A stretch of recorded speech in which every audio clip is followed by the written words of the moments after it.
Bonjour tout le monde et bienvenue à un autre épisode de Politiquement parlant. C'est le balado politique avec Salim Idrissi et Georges Tsantrizos. Merci d'être là, merci de nous suivre.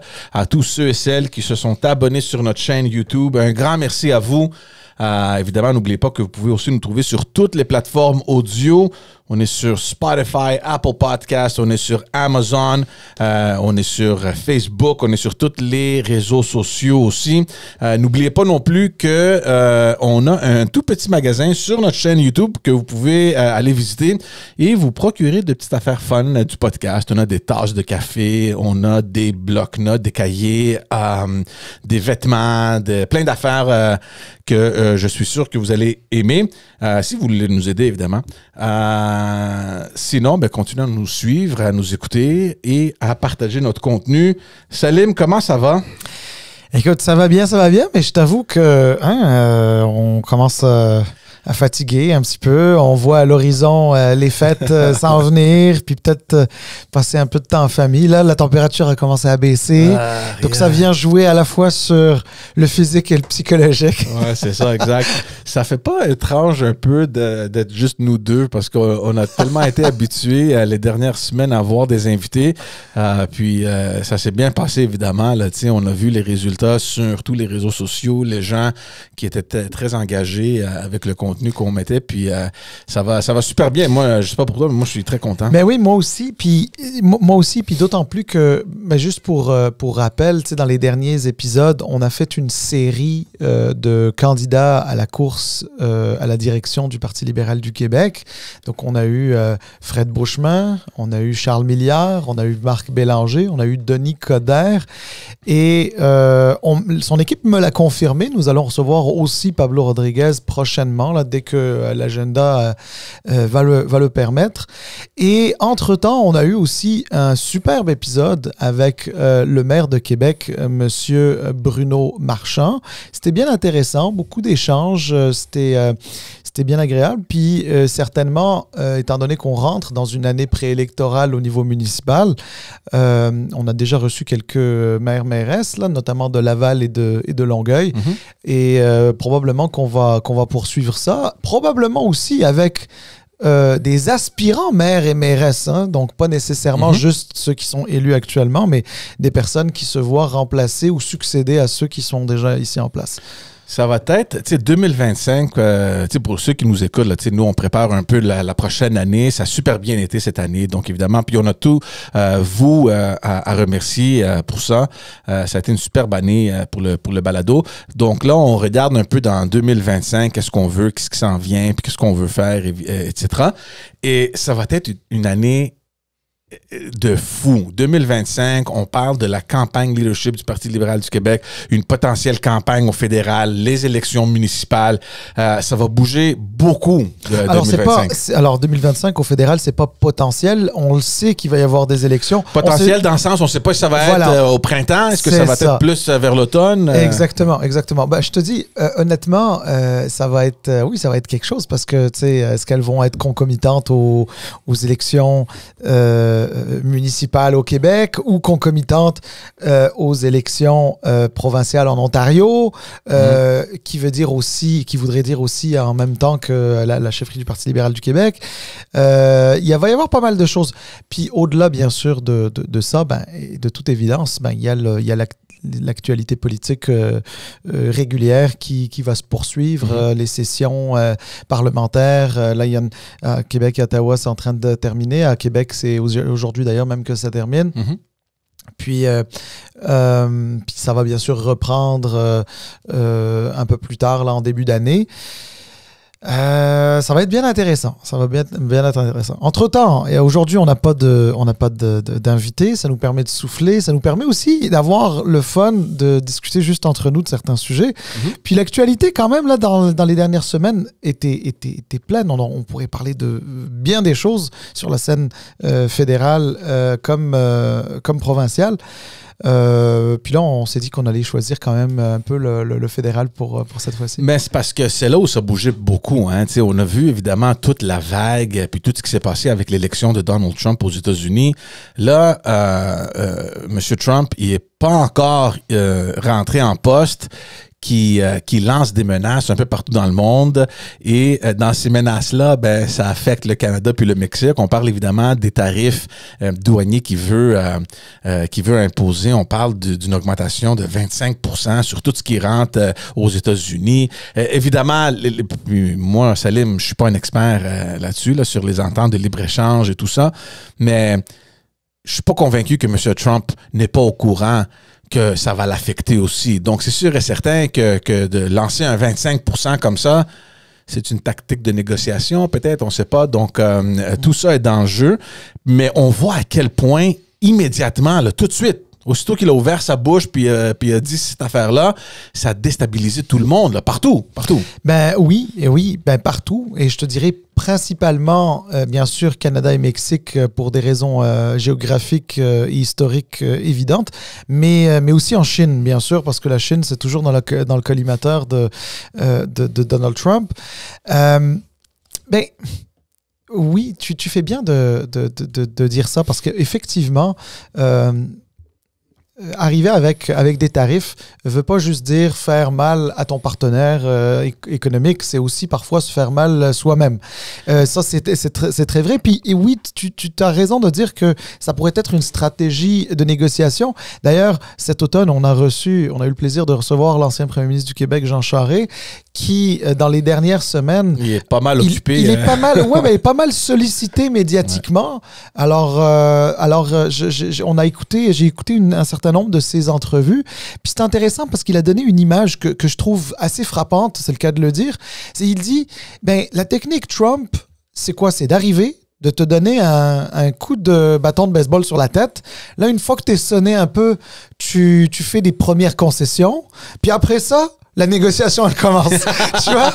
Et je trouvais l'image vraiment très bonne parce que c'est un petit peu ça. Puis c'est pour ça que lui disait sur les chaînes de télé, de radio où il est allé, on ne devrait pas paniquer au Canada parce qu'il y a des réalités économiques qui dépassent, et des logiques économiques qui dépassent Donald Trump, qui dépassent le Canada, qui dépassent les États-Unis. C'est simplement des logiques. Une certaine réalité. Il a donné un exemple qui est très connu. Par exemple, la construction et l'assemblage des voitures, des automobiles. Tu sais, dans le sud de l'Ontario. Tu sais, une auto, parfois, là, pour la produire, elle peut, tout le long du processus de fabrication, elle peut passer la frontière canadienne-américaine 6 ou 7 fois. Donc ça prouve une chose. Ça veut dire que ce que le Canada exporte aux États-Unis, c'est des intrants pour la fabrication de certaines choses. Et donc, forcément, si tu mets des tarifs de 25% dessus, qu'on le veuille ou non, c'est 25% aussi de plus que vont payer les clients américains de ces matières premières-là, si tu veux, qui viennent du Canada, notamment. Je dis matières premières, mais il n'y a pas juste ça. Et donc, forcément, tu viens faire mal aussi du côté américain. Alors, tu sais, on ne rentrera pas dans tous les détails techniques de pourquoi, comment, etc. Il y a plein d'entrevues et de reportages récemment, là, donc ça ne sert à rien de repasser là-dessus. Mais c'est juste pour dire un petit peu, oui, on est dans un contexte où c'est fou parce que Donald Trump, c'est pas comme si on le connaissait pas. Veut pas, c'est différent qu'en 2016. Parce qu'en 2016, on le connaissait pas, on s'attendait pas à ce qu'il soit là. Mais lui non plus, il ne connaissait pas comment le tout fonctionnait. Là, il sait, il est beaucoup plus au courant. Exactement. Puis alors, forcément, cette fois-ci, au moins, on sait une chose, on le sait d'avance, c'est qu'il est imprévisible. Puis le fait qu'il a déjà été au pouvoir, ben effectivement, quand il va arriver le 20 janvier à la Maison-Blanche, il va pas partir de zéro comme la première fois. C'est aussi ce qui justifie le fait qu'il a pu déjà mentionner d'avance certaines choses qu'il avait envie de mettre en place. Et donc c'est un avantage aussi. C'est-à-dire, oui, il est imprévisible, mais en même temps, on le sait qu'il est imprévisible. Mmh. Et puis là, on sait comment discuter avec lui. Alors c'est intéressant parce que dès qu'il y a eu cette annonce des frais douaniers là, de 25, des tarifs douaniers de 25% supplémentaires qu'ils voudraient mettre en place pour des raisons qui semblent un peu bizarres. Hein, parce que fentanyl qui passe la frontière canado-américaine, j'avais vu des chiffres, c'était à peu près 20 kg en 2023. Donc, c'est pas grand-chose versus 5000 et quelques kilogrammes côté entre le Mexique et les États-Unis. Donc, je pense pas que ce soit trop ça l'enjeu. Bon, ensuite, il y a peut-être une vérification des frontières, mais en toi et moi, qu'on surveille davantage nos frontières, c'est pas une mauvaise nouvelle, c'est une bonne nouvelle. C'est pas qu'on le fasse pour les Américains parce que les Américains nous le demandent. C'est l'inverse. On le fait, il faut qu'on le fasse pour nous parce que l'élection de Trump, comme on le sait, va amener beaucoup de gens à marcher vers le Canada. Exact. L'autre chose, parce que déjà, puis on va parler de ça parce que Justin Trudeau, il a pris le vol pour se rendre en Floride, puis on va le discuter un peu, on va l'analyser un peu, mais déjà, de cette rencontre-là, comme tu as dit, hein, on te tape dans la tête, tu es étourdi, tu fais des concessions, puis là, il te frappe avec la vraie négociation. Déjà, le Canada s'est engagé à acheter des hélicoptères puis des drones pour les vérifications à la frontière. Mais moi, je veux dire, puis peut-être c'est juste moi qui comprends pas, mais quand les immigrants illégaux ou les drogues ou quoi que ce soit qui rentrent aux États-Unis, est-ce que c'est pas la responsabilité des États-Unis? C'est pas les agents frontaliers des États-Unis qui doivent vérifier qu'est-ce qui rentre aux États-Unis. Nous, aux frontières, là, quand je passe aux États-Unis, c'est pas un agent canadien qui me dit « OK, bon voyage aux États-Unis ». C'est un Américain. Donc, est-ce que c'est vraiment le job des Canadiens de vérifier qui rentre aux États-Unis? Nous, notre job, c'est de vérifier qui rentre au Canada. C'est une très bonne question. En fait, il y a deux éléments là-dedans. Le premier, c'est qu'effectivement, les agents frontaliers américains, c'est à eux, effectivement, de vérifier qu'est-ce qui rentre aux États-Unis. En même temps, Canada et États-Unis ont toujours fait en sorte que la frontière ne soit pas trop épaisse, c'est-à-dire trop difficile à franchir, étant donné, évidemment, le côté économique, d'une part, le côté social, c'est-à-dire la proximité entre Canadiens et Américains historique. Donc, de traverser la frontière, ça n'a jamais été quelque chose de très compliqué pour les Canadiens et les Américains. Je te parle de la traversée de manière évidemment légale. Hein. Je ne parle pas du reste. Donc, oui, il y a une certaine responsabilité, mais bon, en même temps, il n'y a pas juste traverser la frontière de manière légale. Et puis ceux qui veulent faire passer de la drogue ou des substances interdites, illégales, illicites ou peu importe, disons qu'ils vont pas utiliser la voie normale au risque d'être justement attrapés. Donc, ils vont essayer de passer par... Tu sais, c'est quand même une très longue frontière. C'est 5000 km de frontière, je crois, ou plus, je sais plus. Puis, il y a forcément des points où c'est plus compliqué. Donc c'est sûr qu'il faut faire attention. Mais en même temps, on va se le dire sérieusement, lorsque Donald Trump parle de ça... Honnêtement, je pense qu'il vise plus le Mexique qu'il ne vise le Canada, à tout le moins pour la question de drogue et de fentanyl, etc. Je ne dis pas que ça n'existe pas. C'est impossible que ça n'existe pas complètement. Mais je pense que c'est assez minime côté canadien et je pense que c'est beaucoup plus important côté mexicain. Cela dit, il y a un autre aspect à la frontière. Ce n'est pas juste une question de drogue qui passe, mais c'est aussi des gens qui passent. Et les Américains ont cette fausse impression, peut-être depuis, je sais pas, peut-être depuis 2001, depuis le World Trade Center, etc., que les gens dangereux, entre guillemets, passent par le Canada pour entrer aux États-Unis. Honnêtement, je pense que ça reste à prouver. En tout cas, moi, j'ai jamais été exposé à des choses médiatiques qui me laisseraient entendre que le Canada, c'est une passoire pour les États-Unis. Franchement, j'ai pas cette impression-là, d'une part. D'autre part, j'ai envie de te dire, c'est plutôt l'inverse. Parce que, tu sais, les armes à feu qui se retrouvent au Canada, souvent, ils font le chemin inverse. Donc, pour moi, que le Canada dise à Donald Trump et sa future administration, nous avons investi dans des drones, nous avons investi dans des hélicoptères, dans du matériel qui va surveiller et protéger la frontière. Supposément, c'est pour rassurer les Américains. En réalité, c'est... Bon, tant mieux si ça rassure les Américains. En réalité, c'est censé rassurer les citoyens du Canada, c'est censé rassurer les Canadiens, parce que avec l'élection de Trump, on le sait qu'il y a des immigrants illégaux aux États-Unis qui vont venir demander l'asile au Canada. Donc, ça va pas être un chemin Roxham, là, ça pourrait être 18 chemins Roxham, là, tu sais, d'une part. D'autre part, ben, je m'excuse, mais c'est pas au Canada qu'on a un problème d'armes à feu, à la base. C'est aux États-Unis. Il y a plus d'armes à feu qu'il n'y a de personnes en droit d'en posséder une aux États-Unis. Ouais. Ça circule en millions. Il y a des armes, malheureusement, qui circulent au Canada, qui viennent des États-Unis. Donc oui, la surveillance, elle doit se faire, et je pense qu'elle est importante. Parlons un peu de ce voyage de Justin Trudeau. Évidemment, il a été beaucoup critiqué avec ces nouvelles-là d'augmentation de tarifs douaniers par pratiquement toute l'opposition à Ottawa. Injustement, il faut le dire, parce que c'est pas lui qui a décidé qu'il allait les mettre, puis les arguments sont des arguments qui tiennent pas. Mais c'est sûr qu'en termes d'opposition, ils font leur job, ils mettent de la pression. Qu'est-ce que tu vas faire? Oui. Voici un président qui sera en fonction à partir de la fin janvier. Qu'est-ce que tu vas faire? Comment tu prépares? Etc., etc. Donc, il a pris l'avion, puis il s'est envolé en Floride, où il a rencontré personnellement, évidemment, M. Trump. Et là, encore, on l'a critiqué. Donc, ça c'est le jeu des nouvelles. Hein? Ah, tu sais, pourquoi qu'il va en Floride? Moi, honnêtement, Salim, puis on va analyser si ce qu'il a fait, c'est bon ou mauvais. À sa place, j'aurais fait exactement la même chose. Exactement la même chose. Premièrement, puis on va se dire la vérité, là. Je doute qu'il n'y a rien de sérieux qui est sorti de cette rencontre-là.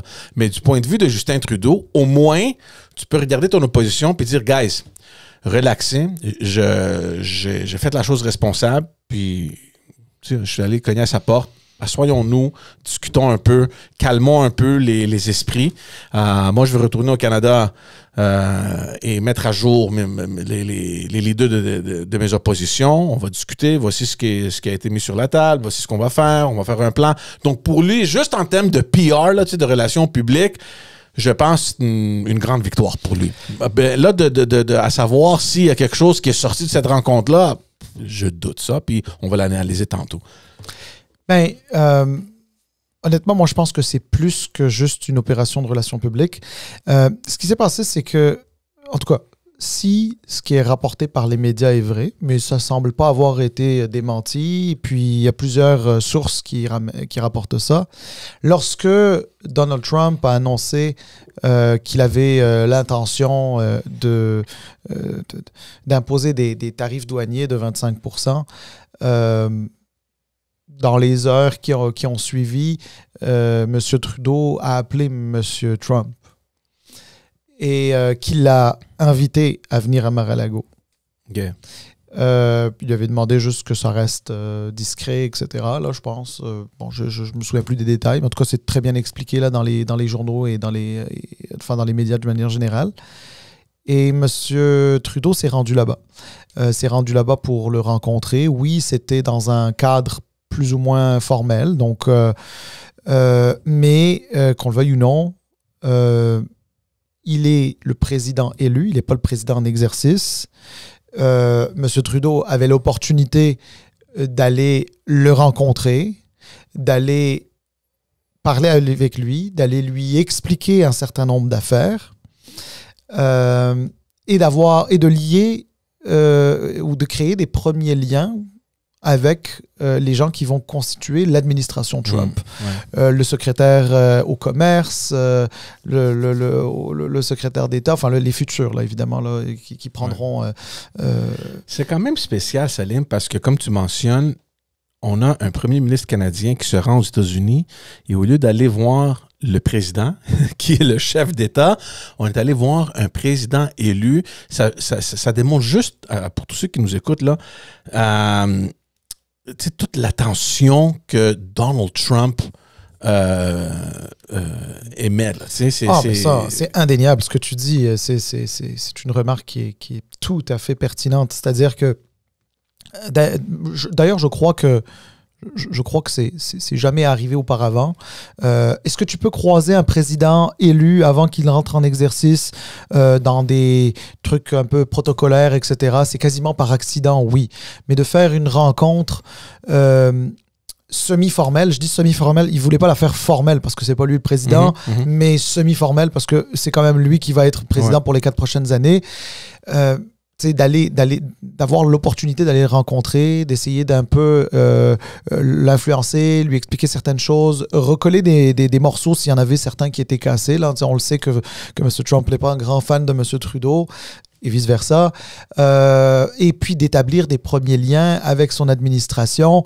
Honnêtement, c'était quelque chose de rêvé. Puis tu as raison, c'est-à-dire que si ça avait pas été Donald Trump, ça ne serait pas arrivé. Et si ça n'avait pas été de Donald Trump, il n'y aurait pas eu de Biden non plus. Ouais. Et Biden, bon voilà, c'est-à-dire que là, on le voit bien que je pense que les gens, ils ont même oublié même qu'il était président dans les 4 dernières années, alors qu'il n'est même pas encore sorti de la Maison-Blanche. La dernière fois que je me rappelle quelque chose comme ça aux États-Unis, et je ne sais pas, peut-être que j'ai tort, là, mais je me rappelle, puis j'étais jeune à l'époque, là, c'était Bill Clinton qui avait invité alors Tony Blair, chef de l'opposition officielle en Angleterre, pour se rendre aux États-Unis.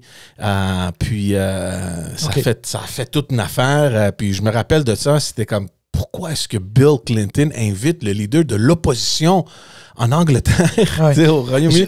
Et je me rappelle de ça, donc c'est pas pareil, évidemment, parce que quand même, Justin Trudeau, c'est le chef du gouvernement ici au Canada, donc il invite quelqu'un avec qui, dans le futur, ils vont coopérer, c'est sûr, mais quand même, c'est particulier. Non, tout à fait. Puis regarde, c'est une...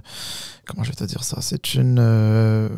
j'ai pas envie de dire anomalie dans le sens que c'est pas quelque chose que tu peux pas faire, mais disons que c'est pas quelque chose de très courant ou fréquent. Ouais. Mais en tout cas, je suis d'accord avec toi.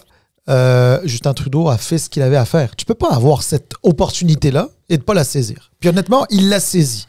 Non. Puis, il a fait la bonne chose 100%. N'importe qui à sa place aurait fait la même chose. La question qui se pose maintenant, Salim, c'est est-ce qu'il va gagner des points avec ça? Mais écoute, je vais te dire une affaire. Moi, je pense... Attends, je te demande parce que je parle avec quelques stratèges libéraux fédéraux qui me disent que le vent vient de tourner. Toute cette question-là de tarifs douaniers et l'affaire Trump, c'est du vent dans nos voiles, puis ça peut très possiblement faire changer un peu les choses ici au Canada. Moi, je suis pas trop convaincu de ça. Écoute, après 9 ans de pouvoir, je ne crois pas qu'il y ait quelque chose qui va juste venir changer cette fatigue envers Justin Trudeau et le Parti libéral du Canada actuellement au pouvoir, depuis 9 ans au pouvoir au Canada. Je ne pense pas que cette fatigue va disparaître. C'est pas possible. Enfin, en tout cas, je ne vois pas comment. Il aurait fallu peut-être une course à la chefferie, puis de nouveaux visages, etc. Mais là, je ne vois pas comment. Cela dit, ce que ça peut changer, c'est dans la priorité de l'électeur au Canada. Donc, si, admettons, au Canada, il y a une préoccupation de l'électorat en lien avec l'élection de M. Trump, avec le fait qu'il arrive avec son bâton de baseball puis qu'il tape sur la tête puis qu'il veut mettre des tarifs s'il n'obtient pas ce qu'il veut, puis s'il obtient ce qu'il veut et que ça fait pas l'affaire de Canadiens et que ça met à mal l'économie du Canada, ça se peut très bien que ces gens-là, c'est-à-dire l'électorat canadien, se disent, bon, wait a minute. Peut-être que je suis fatigué de Trudeau, peut-être que ça me tente plus vraiment de le voir, mais sais-tu quoi? On est dans un moment un peu critique, puis à un moment critique, tu ne veux pas d'instabilité ou de changement ou un truc comme ça. Est-ce que ça peut faire changer d'avis un certain nombre de personnes? Oui. Est-ce que ça va faire un changement du tout au tout dans les sondages, je ne crois pas. Moi non plus. T'sais? Et depuis cette visite-là, moi, j'arrête pas de penser un peu, tu sais, le timeline. Et c'est bien que tu mentionnes ça parce que dans l'esprit des Canadiens, peut-être ça risque de changer un peu les priorités des choses. Et voici ce que je pense, et je vais te lancer cette hypothèse-là, puis on pourra l'analyser. Donald Trump peut rien faire pour l'instant jusqu'au 20 janvier. 20 janvier, il rentre en poste. On va lui donner le mois de janvier pour s'arranger, pour s'organiser. Donc, moi, d'après moi, il n'y a pas grand-chose qui va se faire avant février. Disons que les négociations commencent au mois de février, mars. OK? C'est des choses Quelle négociation? Mais pour les tarifs. Ouais. Oh, vas-y, je te laisse aller Ouais. et puis je reviens. Donc, c'est sûr qu'il va y avoir des négociations de part et d'autre. Il va y avoir des discussions. C'est sûr que les fonctionnaires déjà sont au travail. Mais moi, je regarde le timeline. Donc, je me dis, bon, il n'y a rien qui se passe au mois de janvier. Février, mars, on va commencer un peu les échanges. Là, arrive au fédéral le budget. Puis, on a déjà discuté de ça. C'est presque inconcevable pour moi, pour n'importe quel parti des oppositions à Ottawa, de voter en faveur pour un budget qui sera de toute évidence dans le rouge durant une période électorale, parce que là, qu'est-ce que tu vas faire? Comment tu vas faire campagne contre un gouvernement avec lequel tu as coopéré pour faire passer son budget? À mon avis, on s'en va en élection au plus tard le printemps prochain. Ça, c'est du côté du Canada, mon calcul. Maintenant, du côté des États-Unis, t'as quelqu'un comme Donald Trump qui se croit un spécialiste des négociations, un tough guy. Tu penses pas qu'il sait, lui, que Justin Trudeau, il est sur une couche de glace vraiment mince, là, tu sais, le temps, the time's running out. Pourquoi commencer des échanges, des négociations? Pourquoi commencer à discuter avec quelqu'un qui risque de ne plus être là après le mois de mars, avril, et d'avoir à tout recommencer du début avec un nouveau chef ou un nouveau premier ministre? Peut-être que ce nouveau premier ministre-là va avoir toute une approche différente. Moi, honnêtement, je pense qu'il n'y a rien qui va se faire avant les élections que je crois seront le printemps prochain. OK. Alors, il y a beaucoup de choses là-dedans. Regarde. D'abord, Trump est super pressé. Parce que, d'abord, n'oublie pas, Trump est là pour un mandat. Parce qu'il en a déjà fait un. Mm-hmm. Il est là pour un mandat. Il a 4 ans. Il est super pressé parce que il ne peut pas bâtir sur 8 ans. Et dans 2 ans, il va y avoir des élections à mi-mandat. Oui. Puis les élections de mi-mandat font souvent en sorte que le président perd le Sénat ou la Chambre des représentants, ou les deux. Bon, ça, je serais surpris qu'il perde les deux, mais en tout cas, tu comprends ce que je veux dire. Il n'aura jamais autant les mains libres qu'entre maintenant et 2 ans. Et dans 2 ans. Ouais. Donc, il est super pressé. Puis 2 ans, ça va très vite, surtout quand il y a des négociations. Ce qui est important de savoir, c'est que les négociations sur les tarifs, il n'y en a pas. En fait, c'est pas ça l'affaire. C'est que M. Trump arrive avec la menace de 25% de tarifs en plaidant une question de frontières et de drogue. Oui, mais il y aura d'autres choses. Non, mais j'y arrive. Il n'y en a pas... C'est parce que, fondamentalement, qui dit tarif dit quoi? Dit de recommencer à négocier ce qu'on appelait avant l'ALENA, donc le USMCA, donc l'accord de libre-échange qui a été renégocié par Trump dans son premier mandat, dans son mandat précédent. Avec Trudeau. Avec Trudeau, effectivement. Cet accord-là, George, il prévoit d'être renégocié, c'est tous les, je ne sais plus si c'était tous les 8 ans, tous les 10 ans, bref, en 2026. Sauf que M. Trump, lui, il ne veut pas attendre 2026. Probablement qu'il ne veut pas attendre. Je ne sais pas, il ne l'a pas dit techniquement clairement, mais je veux dire, je ne pense pas qu'il va y attendre 2026. 2026, c'est mi-mandat. Ce que M. Trump, sans doute, va aimer, puis je pense que c'est la bonne approche à avoir côté canadien, c'est de dire, bon, ben regardez, vous voulez, M. Trump, qu'on parle de tarifs? Fine, mais alors dans ce cas-là, parlons de l'ensemble. N'attendons pas 2026. Réouvrons la négociation 2 ans plus tôt, dans le fond, ou 1 an et demi plus tôt. T'sais, donc, faisons-le maintenant. Comme ça, on va être dans un portrait plus global. Parce qu'on s'entend que quand tu annonces que tu vas mettre 25% sur tout ce qui va rentrer du Canada, on s'entend dans ce cas-là qu'il y a bien des chapitres de l'accord de libre-échange qui ne marchent plus, là. Ça, c'est sûr. Mais il faut revoir ça.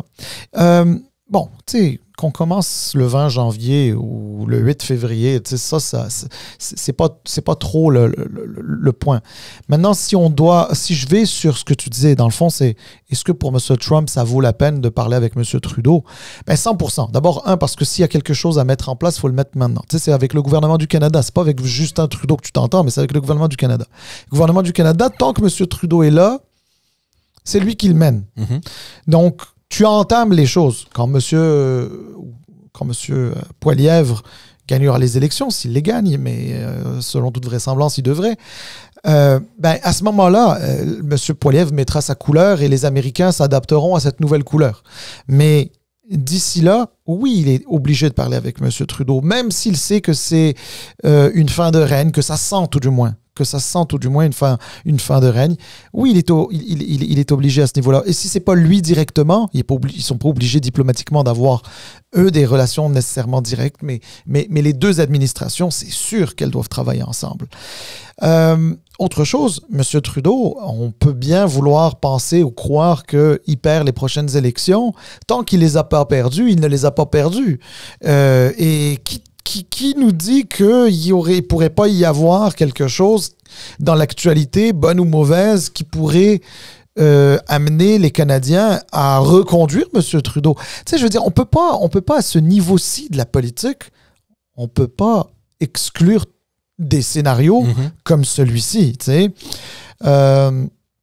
Donc non, moi je pense qu'il y a une volonté d'aller vite et je crois qu'il y a une volonté de gagner un peu de temps avec M. Trudeau et d'attendre peut-être que M. Poilievre arrive après. Mais attention, M. Poilievre, ça va pas être facile pour lui.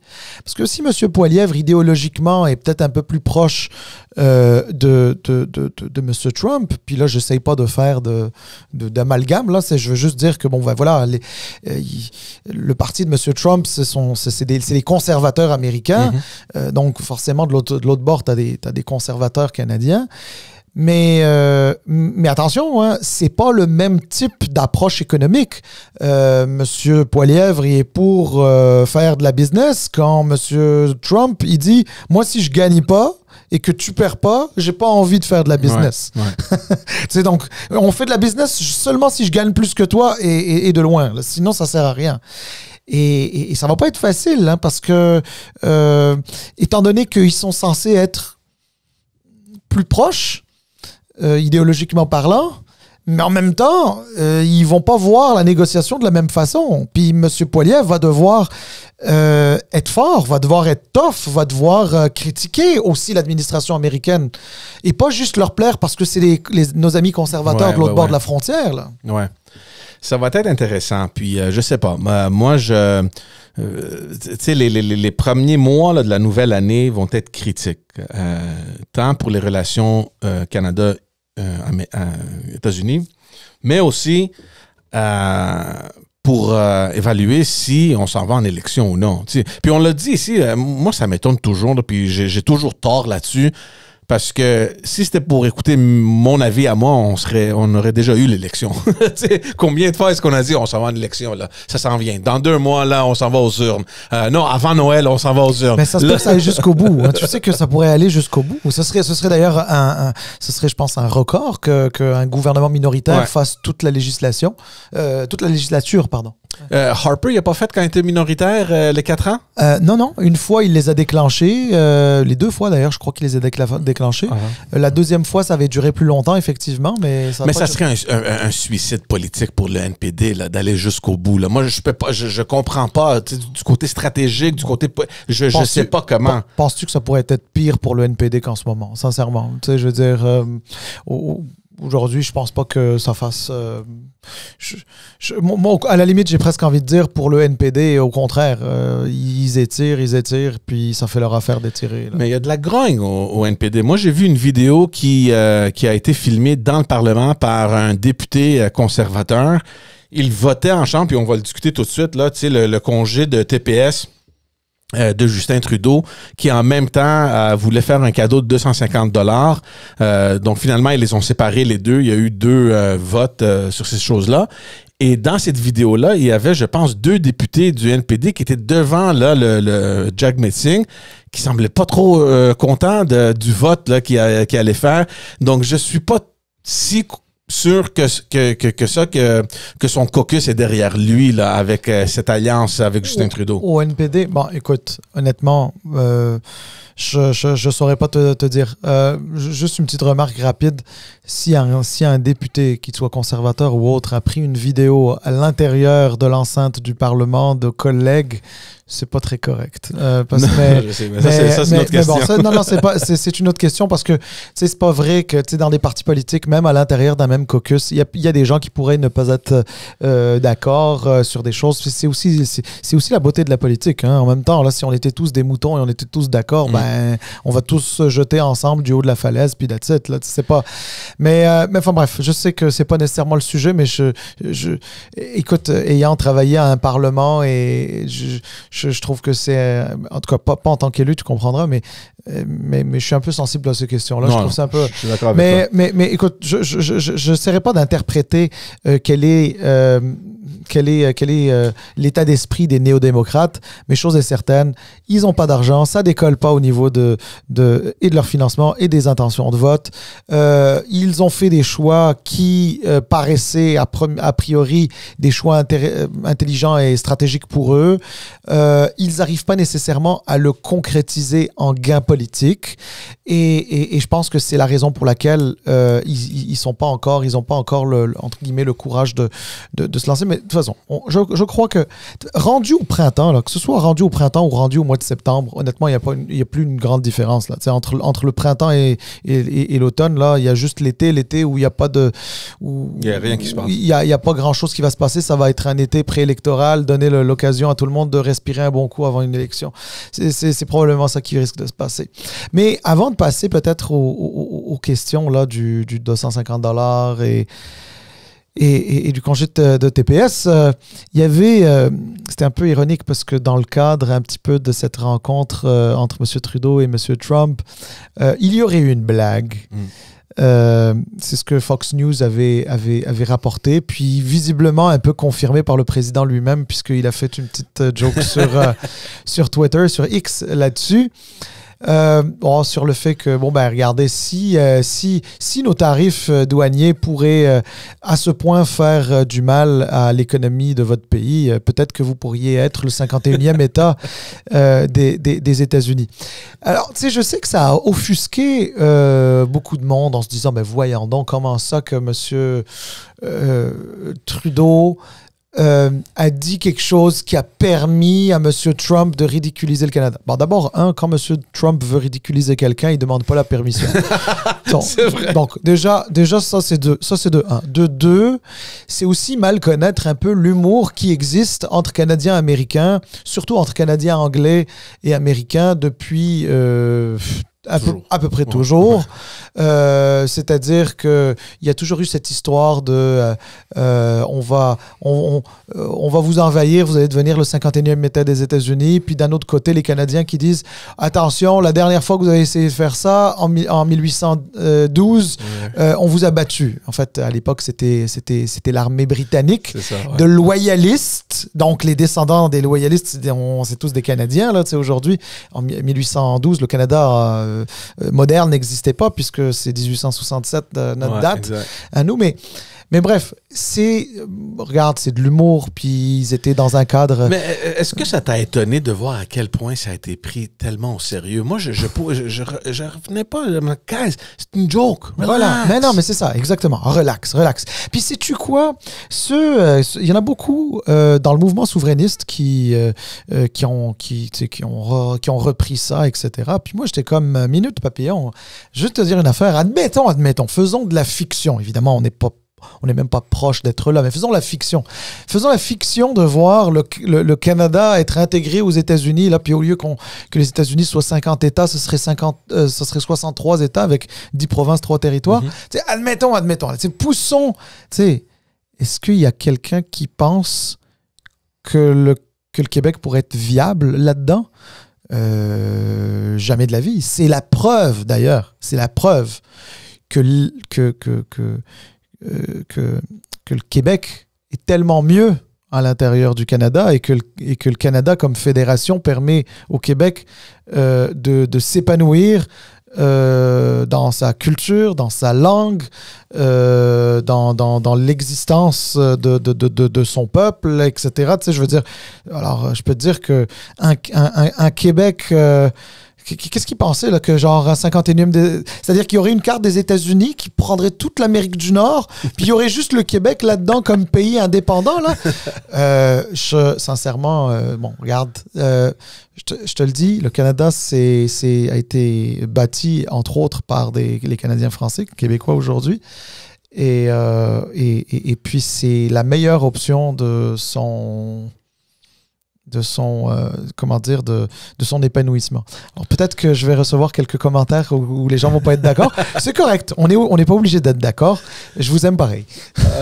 Non, exact. Parlons maintenant de ce congé, un petit cadeau, un cadeau de Noël de Justin Trudeau où on enlève la TPS, puis peut-être, on ne sait pas si ça va être accepté encore, le cadeau de 250 pièces qui va nous coûter plus de 6 milliards de dollars. Puis ça, je trouve toujours ça spécial, Salim, parce que tu sais, on a un premier ministre qui nous dit on vous le fait, tu sais, vous avez besoin d'un petit break là, durant les fêtes de Noël, on vous coupe la TPS, on va vous donner un petit cadeau. Mais à la fin, là, c'est nous qu'on paye pour ça. Tu comprends? C'est nous. Puis en plus de ça, on est déjà endettés. Donc, tu sais, c'est ce discours politique, là, tu sais, la cassette qu'on dit que dit quelque chose de beau, ils vont t'aimer. Je suis pas sûr si on est encore là. Je pense que les gens se sont réveillés un peu. Puis, tu sais, on mange plus à ça, là. Tu sais, arrêtez de gaspiller de l'argent. Puis je comprends pas l'avantage réel que nous allons avoir. Bon, écoute... attends, non seulement ça, mais j'ai beaucoup d'amis qui ont des commerces. Puis tu peux pas imaginer à quel point ils sont stressés parce que là, ils doivent tout modifier leur système, payer. Là, l'autre gars doit revenir pour le réinitialiser. Puis il y a plusieurs qui vendent multiples produits que bénéficie de ce congé taxe alors que l'autre ne l'est pas. Puis ils doivent revoir tous les vantants. Puis c'est un bordel. Exact. Mais alors, regarde, on va séparer déjà les deux mesures pour qu'on puisse les discuter de manière séparée. Ouais. D'abord, le 250 dont tu parles. C'est 250 $ pour toute personne ayant travaillé en 2023 ouais. et qui a fait un revenu. Je ris déjà, ouais, vas-y. De 150 000 $. Attends, ouais. si tu ris déjà, je vais te donner l'occasion de rire un peu plus. Un revenu net de 150 000 $, donc ça veut dire un revenu brut de 260 environ, ouais. Là, tu sais, ou peut-être même un peu plus, je sais pas. Honnêtement, en passant, ça veut dire que moi, je vais le recevoir parce que clairement, j'aimerais ça, en faire plus, mais j'en fais pas autant. Et puis, sincèrement, tout le monde veut avoir 250 $ de plus. Mais la question, c'est est-ce que moi, j'en ai besoin? Je parle de moi parce que je veux pas parler au nom des autres, mais est-ce que j'en ai ressenti le besoin? Tu sais, la personne qui gagne 150 000 par année, comme tu dis, n'a pas besoin de 250 000. Mais juste te dire une affaire. Ben, de toute façon, en plus, 150 000. Net. Donc, à chaque fois qu'on dit 150 000, non, c'est 260 000. C'est ce qui est resté après taxe. C'est ça, c'est ce qui reste après taxe. Ouais. Déjà, 150 000 brut, c'est déjà un beau salaire. Ouais. Mais 150 000 net, c'est quand même... Fait à la question, puis moi, je suis loin de ces chiffres-là. Puis est-ce que admettons, si j'étais allé jouer à la loterie puis j'avais fait 250 $, est-ce que j'aurais été content en me disant, ben là, regarde, je sais pas, je vais inviter ma blonde au restaurant, on va aller manger un bon morceau, etc. pour 250 pièces dans un très bon restaurant à Montréal. Est-ce que j'aurais été content? Oui. Mais est-ce que j'en ai besoin? Est-ce que j'en rêve et je me dis, écoute, ça va m'aider véritablement? La réponse est non. Donc, est-ce que je suis un peu gêné? Oui. D'ailleurs, je considère éventuellement en faire un don, là, mais en tout cas. Et j'imagine que ça va être le cas de beaucoup de Canadiens s'ils le reçoivent, qui vont le recevoir, en fait. Donc, je suis un petit peu gêné parce qu'en théorie, ça devrait être de l'argent qui doit aider des personnes qui ont besoin d'être aidées. Parce que le problème, George, c'est que quand tu donnes ça admettons, une personne comme moi, je parle de moi parce que je veux pas généraliser. Là, chaque personne fait comme il veut et de la manière dont il veut. Là. Mais quand tu donnes ça à quelqu'un comme moi j'ai 250 $, admettons, qui n'est pas prévu là-dedans. Là. Admettons, je me dis, bon, ben tiens, regarde, je vais aller la dépenser. Donc, si je vais aller la dépenser, ça veut dire quoi? Ça veut dire que je vais la retourner dans l'économie. Hein? Mm-hmm. Alors, quand tu as une économie qui ne marche pas, qui ne fonctionne pas, puis tu as besoin, tu as envie de créer tu as envie de stimuler la consommation ou un truc comme ça, ça peut être intéressant, ça peut être intelligent, il peut y avoir une logique économique qui puisse le justifier.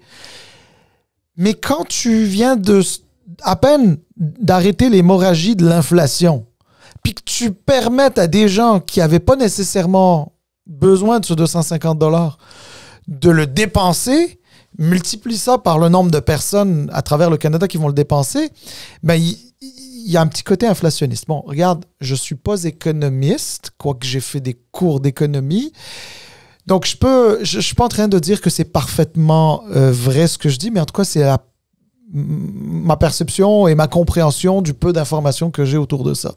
Alors moi, je trouve que cette mesure-là, elle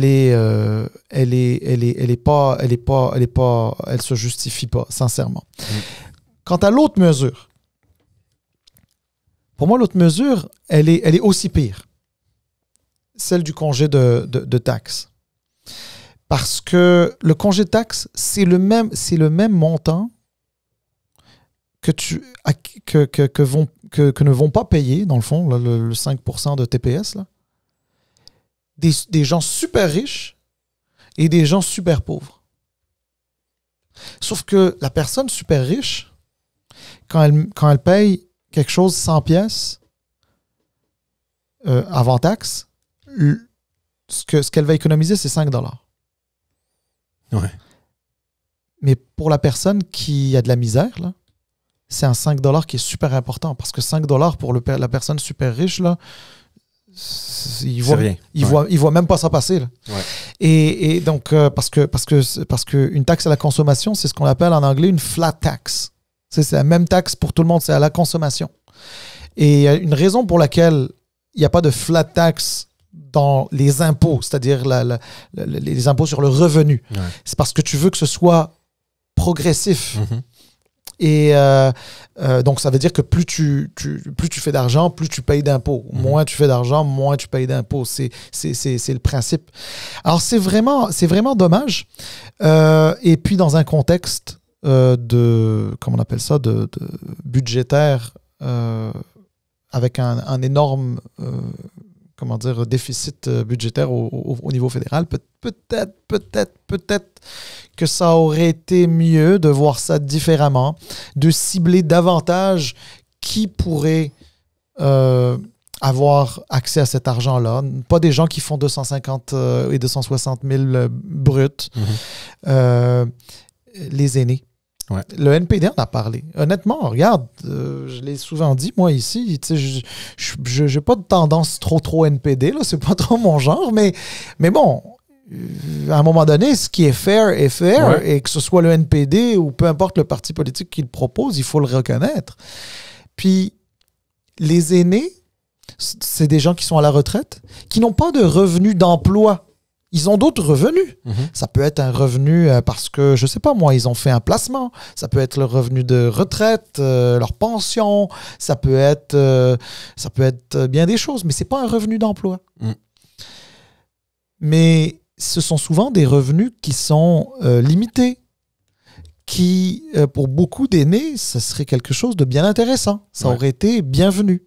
Et moi, j'ai envie de te dire, j'irai même un peu plus loin, même si je ne suis pas un spécialiste de programme. Là. Je peux comprendre les politiques publiques, là, les public policies, comme on dit en anglais, là, mais je peux les comprendre, mais je ne suis pas là pour les bâtir ou quoi que ce soit. Mais au même moment où, par exemple, sur les pensions c'était-tu les pensions de vieillesse que le Bloc québécois réclamait?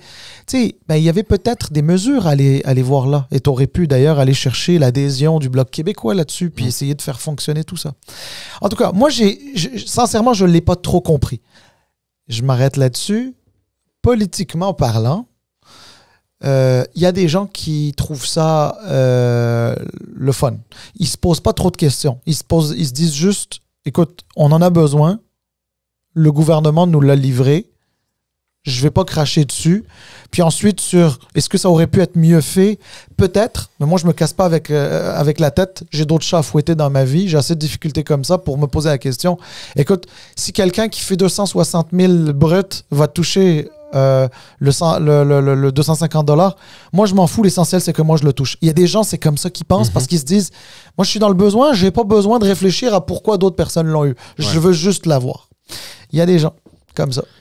C'est quand même étonnant de voir qu'un gouvernement qui souffre un peu financièrement se permette ce type de décision-là. Puis, en tout cas, il y a d'autres qui disent, à ce point-ci, un autre 6 milliards, rajoute-les à la dette, au déficit. Mais, politiquement, je la comprends pas. C'est tout. Mais tout ça pour dire que, parce qu'on a déjà parlé de la grogne au Parti libéral du Canada. Il y avait à un moment donné toute cette question des 20 ou 30 députés dans le secret qui voulaient que Justin Trudeau démissionne et qu'un nouveau chef prenne le contrôle d'ici l'élection, etc., etc. Bon. Il semble que quelqu'un les a fouettés un peu, les esprits se sont calmés. Mais les petits games en arrière-scène se jouent toujours. Et Tu penses? Non, mais attends. Lance pas de rumeurs. Dans le sens que... Dans le sens que, les 20 personnes là, qui ont d'ailleurs été tellement... nuls, là, excuse-moi l'expression. Ils ont été mauvais. Tant qu'à faire tout ce bruit-là, assure-toi de ton coup. Là, mais à un moment donné, franchement, qui parle d'eux autres? Maintenant, je suis sûr qu'au Parlement, ils doivent raser les murs. Là. Ils se sont ridiculisés, là, genre littéralement. Là, c'est dire à quel point ils sont pas bons.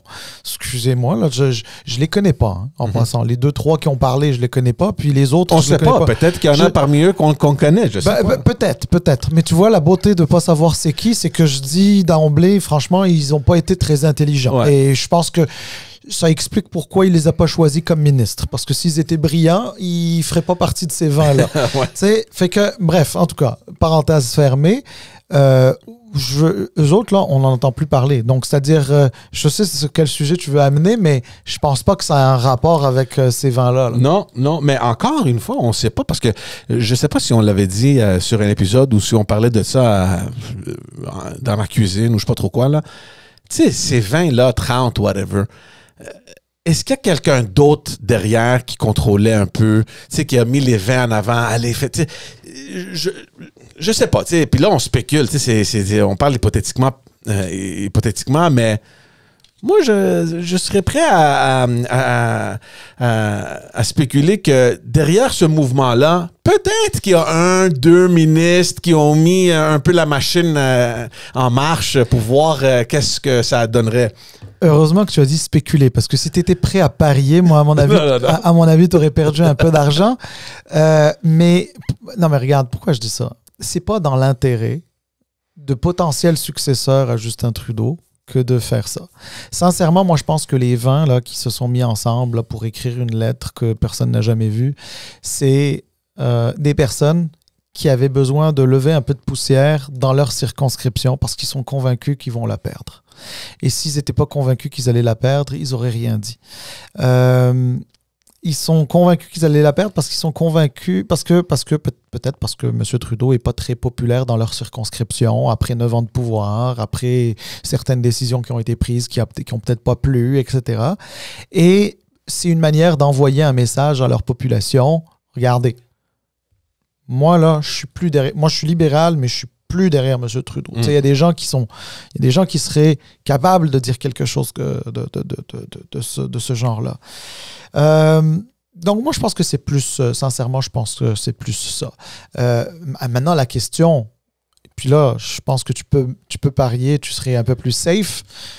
Est-ce que il y a des ministres autour de la table du cabinet de M. Trudeau qui se préparent ou qui ambitionnent lui succéder? Je suis convaincu que oui. Ben oui, 100%. Et j'espère que c'est le cas.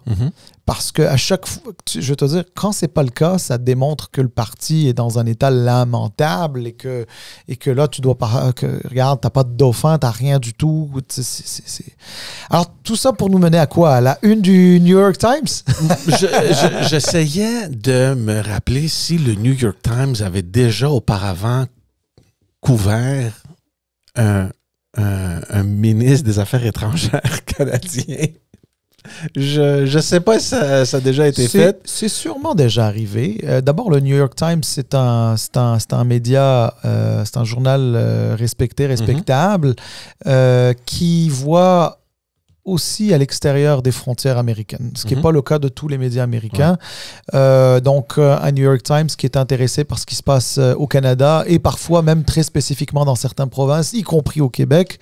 Et encore là, ça arrive. Le timing, hein? C'est juste après la visite de Justin Trudeau en Floride, boum, le New York Times, il lâche un article sur Mélanie Joly qui pourrait s'intéresser ou être une potentielle future successeur de Justin Trudeau. Tu sais, eux autres aussi, peut-être, ils voient que c'est fragile maintenant pour Justin Trudeau. Il est venu sauver les meubles en Floride, puis là, il y a quelqu'un, c'est un numéro 2 ou numéro 3, whatever, qui se prépare. Ouais, mais oublie pas un truc. Ces grands médias-là, ce grand journal qui est le New York Times, pour réserver sa une, c'est quand même pas facile. Pourquoi? Parce qu'ils ont tellement de sujets. D'abord, aux États-Unis, il y a des sujets extrêmement importants partout. Puis parfois, il y a des sujets encore plus importants sur la scène internationale. Donc, qu'est-ce que ça veut dire, ça? On a appris de la bouche de Mme Joly elle-même que l'entrevue qu'elle avait donnée au New York Times, y compris la prise de photos, date du mois de juillet dernier. Donc, ce que ça veut souvent dire dans ces grands journaux-là, c'est qu'ils ne savent pas trop à quel moment ils vont le sortir. Ils savent pas. Oui, puis ils ne savent pas non plus s'ils vont le faire en une. Parce que peut-être que le mois de juillet dernier, quand ils l'ont pris en photo, puis qu'elle a donné son interview, peut-être qu'à ce moment-là, ils n'avaient pas l'intention de la faire en une. Mais parce que personne ne savait ou ne pensait qu'il y aurait cet événement diplomatique qui ferait en sorte que le premier ministre en exercice du Canada aille voir le président élu Trump à Mar-a-Lago. Et là, là, c'est un momentum. Tout le monde parlait du Canada et de la rencontre Trudeau-Trump. Là, c'est sûr qu'il y avait... En plus, la situation politique au Canada, la fragilité de la popularité de Justin. Exactement. Donc, bref, tout ça ensemble fait comme... Là, mets-toi à la place du New York Times, tu te dis... Hey, je pense ça ferait une bonne une, ça. Puis j'ai comme l'impression que c'est un peu ça qui a dû se passer. Moi, je connaissais pas le détail du mois de juillet dernier.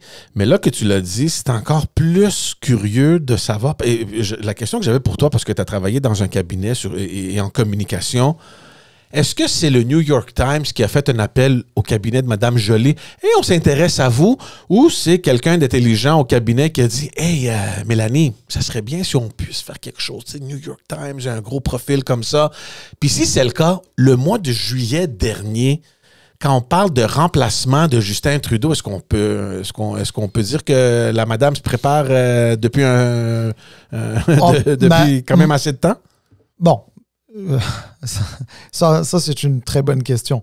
D'abord, sur comment ça se passe, écoute, il peut y avoir mille et une explications, donc je ne l'ai pas. Mais c'est sûr qu'il y a des situations où tu peux avoir des équipes ou des proches de Mme Joly qui essayent de faire des approches. Ça existe. Puis, tu sais quoi, c'est bon aussi pour sa fonction. Et c'est bon aussi pour ses affaires, puis c'est bon aussi pour le Canada. C'est pas juste la personne. Donc, ça peut être une bonne chose. Oui, il y a des ministres qui leurs équipes, si tu veux, de manière proactive, essayent de les placer là. Puis, tu sais, c'est quand même prestigieux. Why not? Pourquoi pas? Puis l'inverse aussi existe, c'est-à-dire, bon, ben regardez, on a un petit intérêt pour vous, pour ce qui se passe, c'est intéressant, votre profil nous intéresse, puis on aimerait faire un petit quelque chose. Ça se peut que Mme Joly, dans les dizaines de milliers de rencontres qu'elle fait, qu'elle était à New York à un moment donné, puis qu'elle a croisé un journaliste important du New York Times qui a dû lui dire, ben regardez, vous m'intriguez, je serais intéressé à savoir ce qu'il y en est, puis commencer déjà à voir sur ce qui pourrait se passer après Justin Trudeau. Tout ça, c'est possible. Bon, maintenant, est-ce que, à ta question, parce que ta question, clairement, ce qu'elle veut dire, c'est est-ce que ça peut trahir jusqu'à un certain point une volonté de se positionner à la chefferie du Parti libéral du Canada? Je ne sais pas si ça trahit la volonté, mais je crois, selon des indiscrétions à droite à gauche, etc., moi, je pense que oui. Je pense que Mme Joly a de l'ambition, a l'ambition de succéder à M. Trudeau. Et c'est sûr que le fait d'être ministre des Affaires étrangères, ça lui donne... mais elle est bien placée. Ça rehausse son profil, assurément. Puis elle a occupé d'autres responsabilités auparavant. Et elle n'a pas la visibilité de Chrystia Freeland, qui est vice-première ministre et ministre des Finances et qui est assurément très puissante dans le gouvernement Trudeau. Donc, forcément, elle va sans doute vouloir, elle aussi, briller. Puis, de faire une entrevue dans un journal prestigieux comme j'allais dire Wall Street Journal, mais c'est le New York Times. Ben, c'est une bonne chose. Est-ce que c'est 1 + 1 = 2? Est-ce qu'elle a fait ça, donc ça veut dire qu'elle se prépare? Non. Par contre, elle a fait ça dans le contexte où moi, j'ai déjà entendu parler souvent du fait qu'elle avait de l'intérêt, puis qu'il y avait des personnes qui étaient sur les starting blocks pour se lancer dans une course éventuellement. Mm-hmm. Je l'ai entendu de plusieurs sources, relativement bien informées habituellement. Maintenant, l'avenir nous le dira. Peut-être qu'on réécoutera ce podcast dans quelques mois, puis on va se dire, ben, on était complètement dans le champ. Je pense pas, mais la question que moi, je me pose, c'est, toi, t'es Justin Trudeau. Okay. Ou tu es un conseiller senior, là, le chef de cabinet adjoint. Tu vois le journal, tu vois l'article paraître dans le journal, toute l'attention médiatique que cet article-là a eu. Qu'est-ce que tu dis à ton chef? Qu'est-ce que tu dis à ton patron, le premier ministre du Canada? Ou si tu es premier ministre du Canada, comment tu vois ça? Et surtout, le contenu de l'article qui parle spécifiquement de remplacer Justin Trudeau. Ça, c'est la personne que tu as sélectionnée pour faire briller le Canada à l'international. Elle est partout, elle fait des contacts, puis elle connecte avec plein de monde, pas seulement à travers le Canada, mais à travers le monde. Est-ce que c'est une menace? Est-ce que c'est quoi ça? Ben, tu sais, c'est sûr. Tu me demandes si j'étais Justin Trudeau, comment je le prendrais? Ben, assurément que je vais pas aimer ça. D'abord, c'est de la distraction.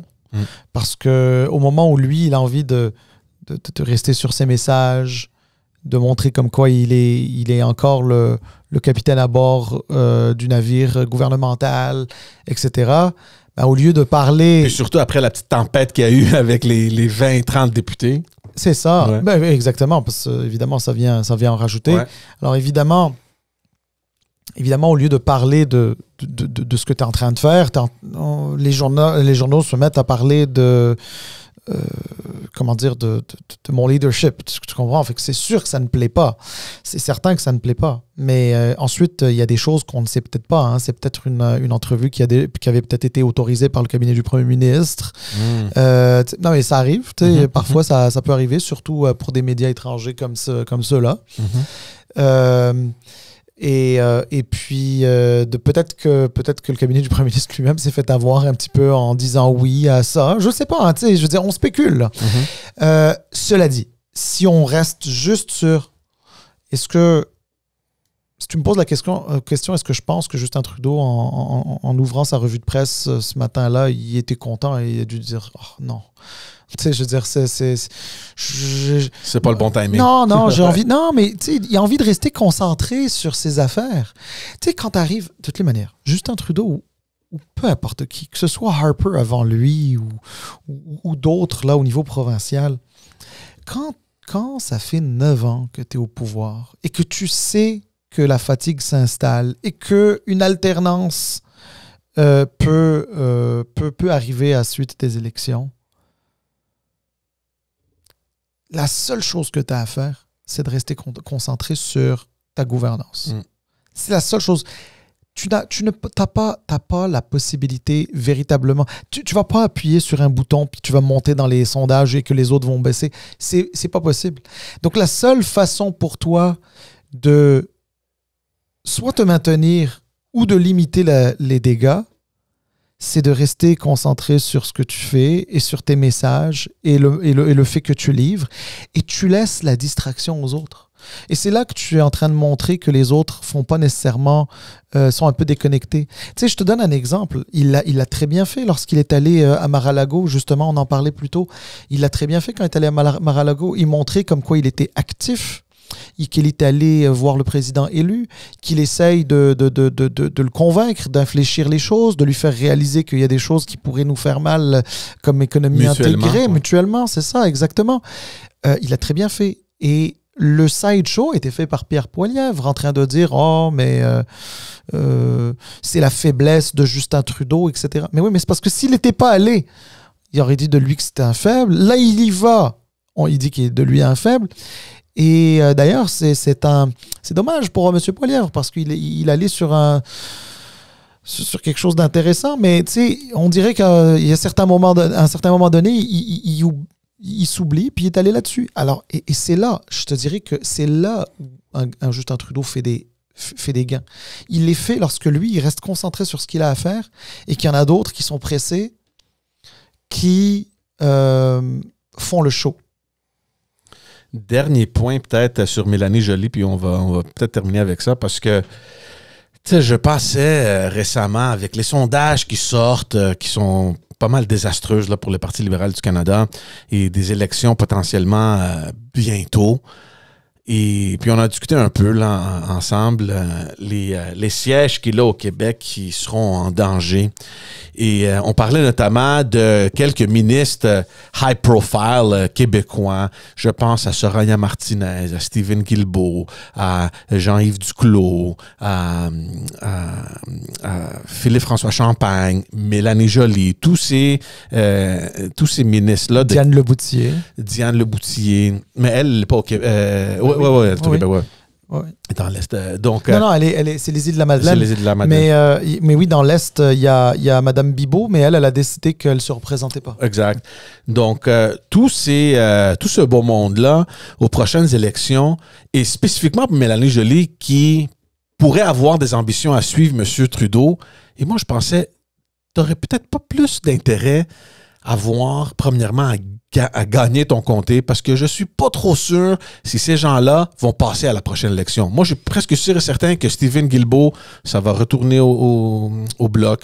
Soraya Martinez, ça risque très fortement de retourner au Bloc. Le Bloc a déjà eu à Anticartierville. Là, il y a un ami qui suit le podcast qui m'a envoyé un petit message l'autre jour, puis on salue, Varant, qui m'a dit ouais, mais tu sais, à Anticartierville, il a changé un peu avec, dans la carte carte électorale. Il y a eu une extension vers l'ouest, donc démographiquement, il est un peu différent. Je pense pas que ça serait un danger potentiel pour Mme Mélanie Joly.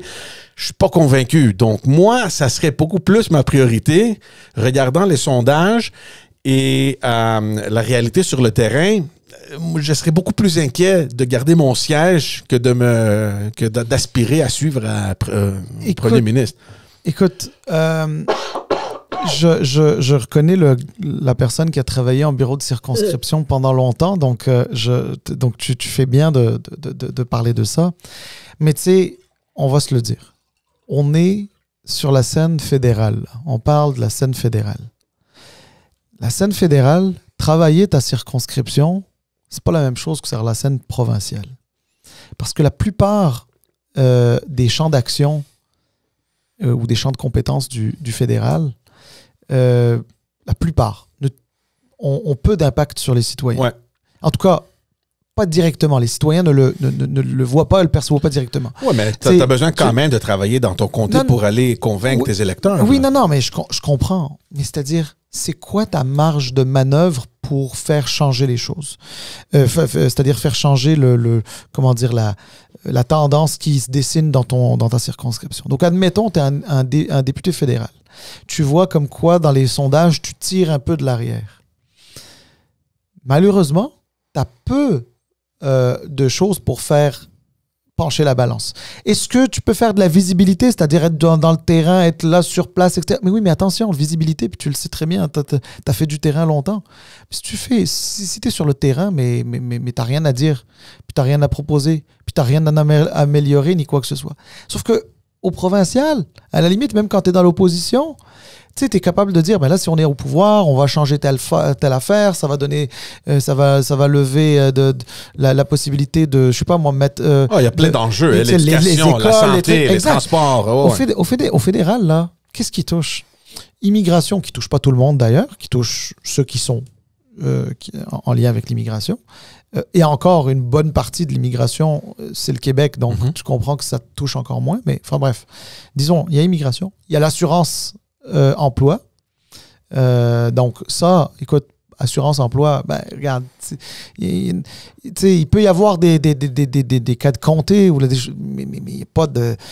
C'est pas quelque chose de majeur à gérer, il n'y a pas de réforme particulière, il n'y a pas de... Tu peux toujours revoir certaines affaires, mais tu sais, c'est... Puis, tu as d'autres choses qui touchent peut-être directement, mais qui sont loin. Tu sais, genre, les affaires internationales. Ben, les conflits là, dans le monde. Ouais, bon, c'est ça, exactement. Mais, donc, tu peux pas, tu changeras pas du tout. Alors, la question, c'est est-ce que tu peux, ou est-ce qu'un député ou un maire, un ministre qui est aussi député veut pouvoir garder sa circonscription? J'ai envie de te dire oui, mais tu sais, déjà à la base, la meilleure visibilité qu'un ministre député peut avoir, c'est de se faire entendre dans ses dossiers. Donc, que ce soit Mme Martinez, ou que ce soit Mme Joly, ou que ce soit M. Duclos, ou que ce soit M. Guilbeault, ou peu importe quoi, là, tu sais, la meilleure visibilité, c'est dans leur dossier. Donc, admettons, M. Guilbeault, là, si dans son dossier environnemental, il a beaucoup de visibilité, etc., là, il y a des façons d'aller chercher, d'essayer de faire découler de cette visibilité gouvernementale dans son comté. Il y a une possibilité là-dedans. Mais en même temps, je veux juste te dire, à un moment donné, quand tu es au gouvernement, que tu es ministre, tu as ta responsabilité, tu dois faire ce que tu as à faire.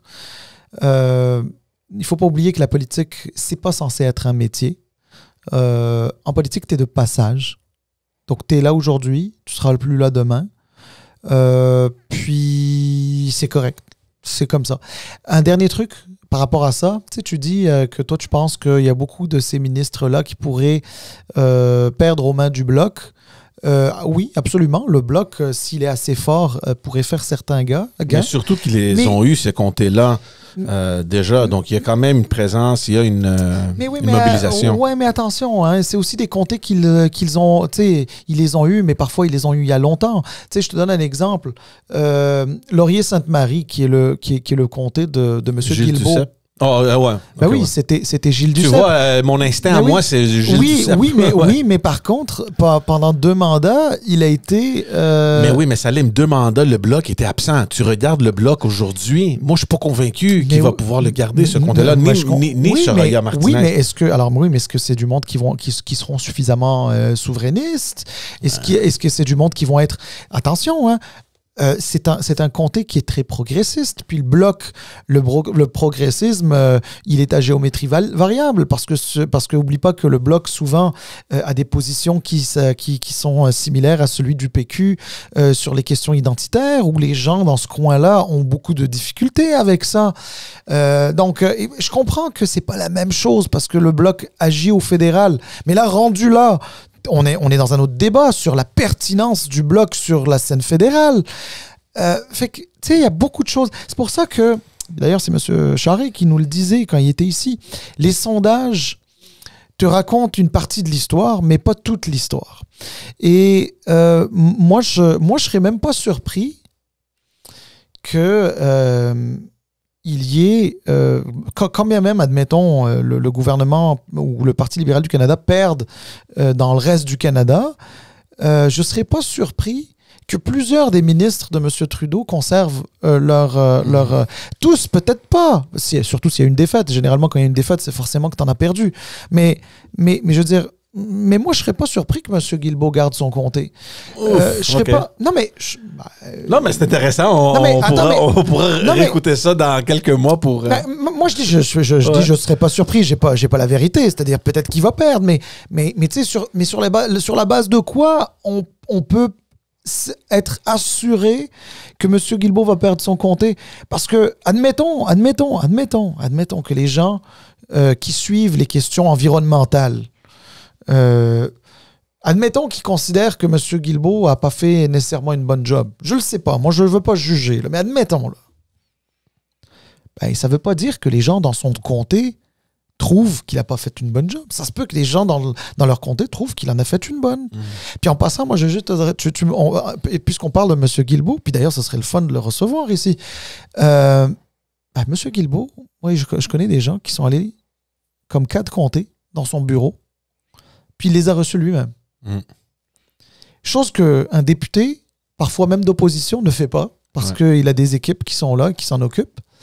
Mais M. Guilbeault a pris des 4 comtés, honnêtement, des gens que je connais, là, parce qu'avec tout le bordel de l'immigration, tant au Québec qu'au Canada, il y a plusieurs personnes, là, notamment des Français, des Belges et autres, là, qui se sont retrouvés dans des situations qui n'ont aucun bon sens, là, dignes du... On croirait que le Canada, c'est le tiers-monde, là, tellement c'est mal foutu. Là. Immigration Canada, là, et Québec aussi, mais là, en l'occurrence, Canada, c'était n'importe quoi. Écoute, c'est du monde que je connais qui sont allés, qui ont tapé à la porte du député. C'est M. Guilbeault lui-même qui les a reçus, qui leur a même expliqué certains aspects, là, tu sais. Donc, et ça, c'est ça pourquoi j'en parle, parce que ça peut démontrer aussi une certaine proximité avec avec son monde, les gens avec les gens dans la circonscription. Et ça pourrait lui permettre de gagner. Bon, maintenant, j'ai pas de boule de cristal. Ouais. J'aimerais ça, mais non, j'en ai pas.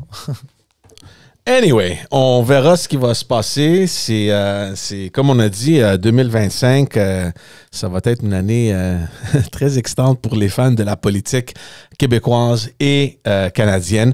On va mettre un point là-dessus et on vous invite à aller nous suivre sur notre chaîne YouTube. Ça grandit, puis ça grandit vite, puis on est très reconnaissant. On vous remercie. Allez nous suivre sur les réseaux sociaux. C'est peut-être banal, peut-être ça veut rien dire pour vous, mais un petit like et une petite étoile, ça aide le balado. Si ça vous tente, allez faire un petit tour sur notre magasin qui se trouve sur la chaîne YouTube. Entre-temps, nous, on travaille fort pour avoir d'autres invités. On va éventuellement finir notre série avec les aspirants chefs du Parti libéral du Québec. L'invitation est toujours ouverte à M. Legault pour qu'on puisse finir l'autre série sur les chefs actuels à l'Assemblée nationale du Québec. Et on va peut-être avoir aussi des invités du côté du fédéral. On ne sait jamais. En tout cas, merci à vous tous et on se voit la semaine prochaine avec un tout nouvel épisode. Ciao! Merci, bye!